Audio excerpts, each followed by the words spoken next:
di dalam buku Better Than Before, tetapi dengan topik yang berbeda, yaitu pilar kebiasaan yang ada di bab 2. Nah, sebelumnya banyak strategi yang dapat membantu kita untuk mengubah kebiasaan kita. Dan 4 strategi itu diantaranya, yang pertama, pemantauan atau pengawasan. Yang kedua, landasan atau fondasi. Yang ketiga, penjadwalan. Dan yang keempat, akuntabilitas. Nah, untuk memanfaatkan pilar kebiasaan yang sangat diperlukan, kita itu harus memperhitungkan apa yang telah kita pelajari tentang diri kita sendiri. Karena dari latihan pengetahuan diri itu, kita dapat memiliki solusi untuk mengubah kebiasaan yang berbeda. Nah, kita mulai nih. Yang pertama yaitu pemantauan atau pengawasan. Strategi pemantauan itu memiliki kekuatan yang luar biasa. Itu tidak membutuhkan perubahan, tetapi seringkali mengarah pada perubahan. Bisa dikatakan kita mengelola apa yang kita pantau dan terus memantau tindakan kita itu, berarti kita melakukan hal yang lebih baik. Nah, pemantauan diri itu akan membawa pada kesadaran diri, dan kesadaran diri akan memperkuat pengendalian diri kita. Nah, langkah kunci dari strategi pemantauan itu adalah mengidentifikasi dengan tepat tindakan apa sih yang harus kita pantau, atau kebiasaan khusus apa, seperti membaca berita setiap pagi atau membaca novel tiap malam. Nah, hal seperti itu mudah dipantau, sedangkan resolusi yang tidak jelas seperti lebih tahu, lebih baik, nah itu sulit untuk dipantau karena tidak terdapat ukuran pasti untuk mencapainya. Pemantauan yang akurat itu akan membantu kita menentukan apakah suatu kebiasaan sepadan dengan waktu, uang, atau energi yang telah kita keluarkan. Nah, misalnya di sini ada seorang teman yang melacak tontonan TV-nya karena dia ingin tahu apakah TV itu memakan terlalu banyak hari-harinya, atau misalnya seorang wanita yang berhenti minum karena dia mengira bahwa dalam 6 tahun dia dan suaminya itu bisa menghabiskan hampir $30.000 untuk minum alkohol. Nah, dan jika mereka memiliki uang lebih, mereka memilih untuk membelanjakan hal lain. Jadi, pemantauan itu berharga, tetapi juga memakan waktu dan sedikit melelahkan. Oke, kita ambil contoh kasus pemantauan. Misalnya nih, bagi orang yang ingin makan dan minum lebih sehat, mereka itu akan membuat jurnal makanan yang biasanya bisa sangat efektif. Karena suatu penelitian itu menunjukkan bahwa pelaku diet yang membuat jurnal makanan selama 1 minggu itu 1 atau 2 kali, mereka akan lebih banyak kehilangan berat badan 2 kali lipat daripada yang melakukannya hanya 1 kali dalam seminggu atau bahkan tidak melakukan sama sekali. Namun ada juga kesulitan yang dihadapi saat memantau, yaitu sulit untuk memperhatikan berapa banyak yang kita makan atau minum. Nah, seringkali itu sangat sulit untuk mengukur porsinya.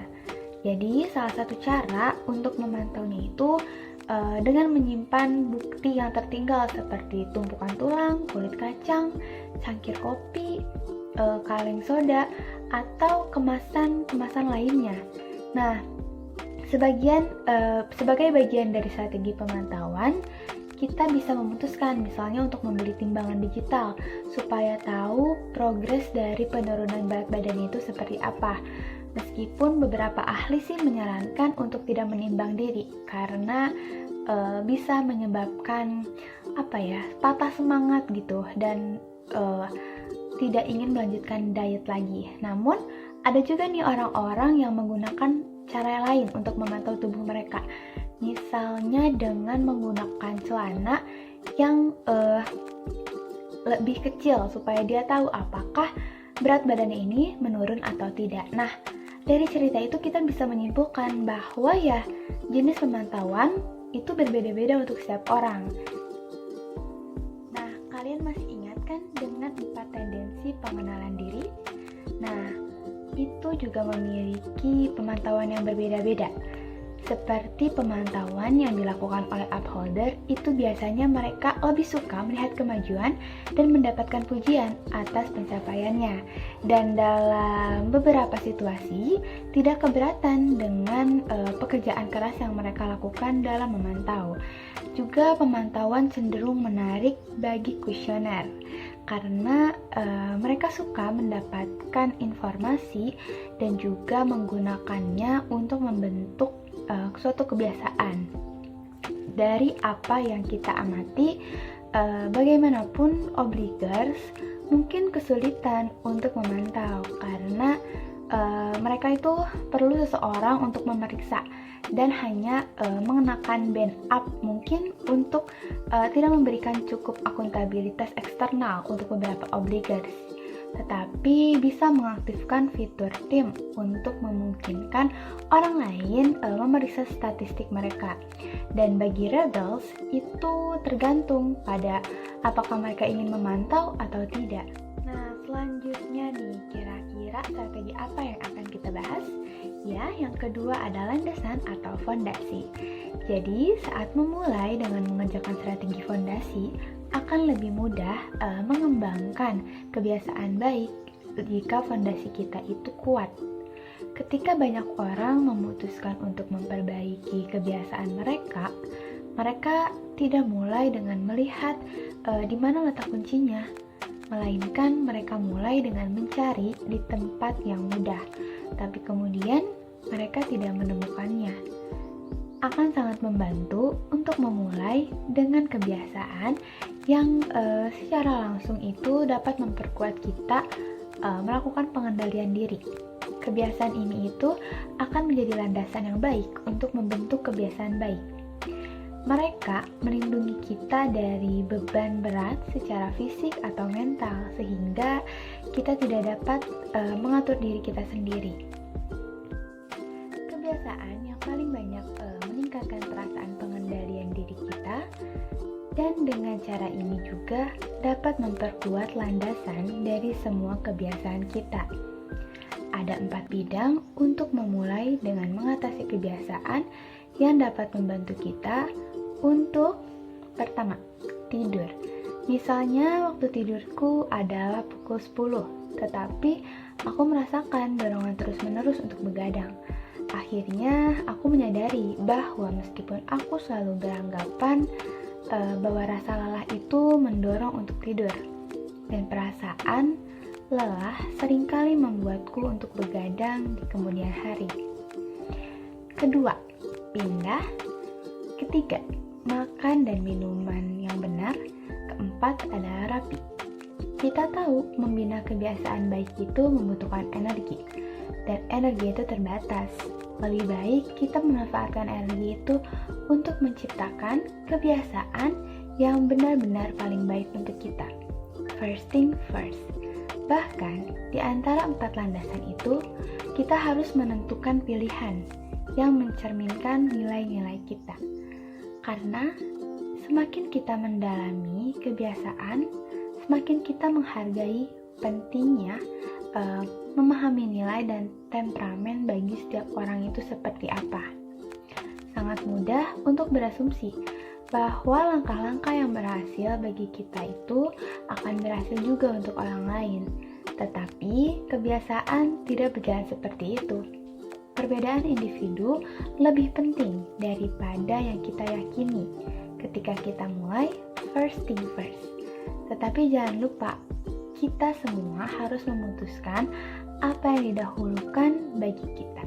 Nah, selanjutnya yang ketiga ada penjadwalan.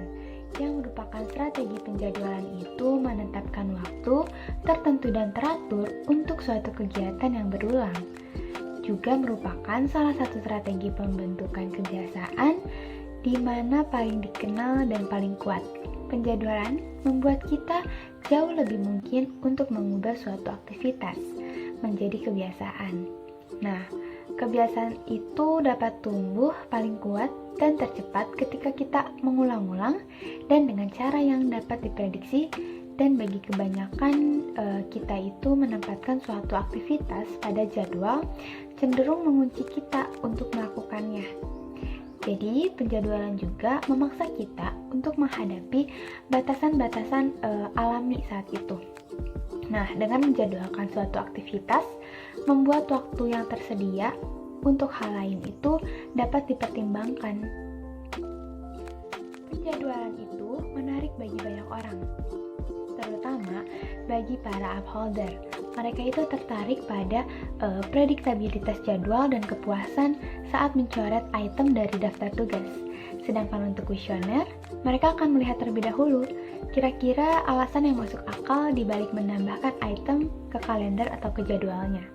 Dan untuk bagi para obligers, mereka itu hanya melihat item yang muncul di jadwal karena adanya rasa tanggung jawab untuk membantu.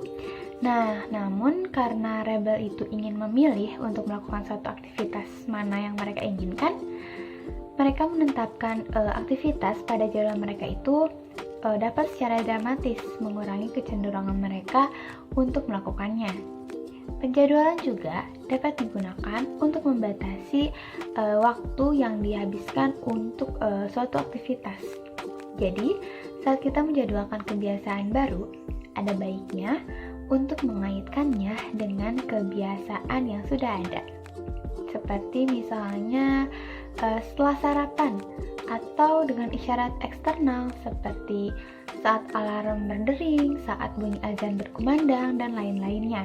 Karena tanpa pemicu itu, kita akan mudah melupakan begitu saja untuk melakukan suatu tindakan baru yang telah terjadwal itu. Untuk strategi penjadwalan, kita itu harus memutuskan terlebih dahulu kapan dan seberapa sering suatu kebiasaan harus terjadi. Penjadwalan mingguan juga bisa untuk menangani daftar panjang tugas kecil untuk menghindari rasa tidak menyenangkan jika ada tugas misalnya tertunda. Nah, salah satu rahasia kedewasaan yang paling berguna menurutku itu tentang apa yang kita lakukan setiap hari lebih penting daripada apa yang dilakukan sesekali. Nah, strategi penjadwalan adalah senjata yang ampuh untuk melawan penundaan. Karena logika besok dalam jadwal, kita cenderung merasa yakin bahwa kita akan melakukannya dan kita akan menjadikan hari-hari besok menjadi hari yang produktif. Nah, dan yang terakhir nih adalah pilar akuntabilitas. Akuntabilitas itu berarti kita menghadapi konsekuensi atas apa yang kita lakukan. Bahkan jika konsekuensi itu hanyalah fakta bahwa orang lain sedang memantau kita, akuntabilitas juga merupakan suatu faktor yang kuat dalam pembentukan kebiasaan dan fitur yang ada di mana-mana dalam hidup kita. Contoh akuntabilitas misalnya tenggat waktu. Tenggat waktu membantu kita menjaga kebiasaan bekerja atau kuliah, dan biaya keterlambatan tentunya membantu kita membayar tagihan tepat waktu. Dan nilai akan membantu kita untuk belajar, sedangkan catatan kehadiran akan membantu kita untuk tepat waktu dalam menghadiri suatu acara. Nah, jadi ketika kita yakin bahwa kita dapat dimintai pertanggungjawaban atas tindakan kita, bahkan ketika kita hanya bertanggung jawab kepada diri kita sendiri, kita menunjukkan lebih banyak perintah diri. Bagi obligers, yang terpenting adalah akuntabilitas eksternal semacam ini. Sangatlah penting. Cara lain untuk menciptakan akuntabilitas yaitu dengan cara go public. Terdapat pula dalam buku The Writing of One Novel, seorang novelis Irving Wallace menjelaskan, ketika Anda seorang penulis bebas dan independen, tanpa majikan, tanpa jam kerja, tenggat waktu, Anda harus memainkan sebuah permainan kecil. Mengapa?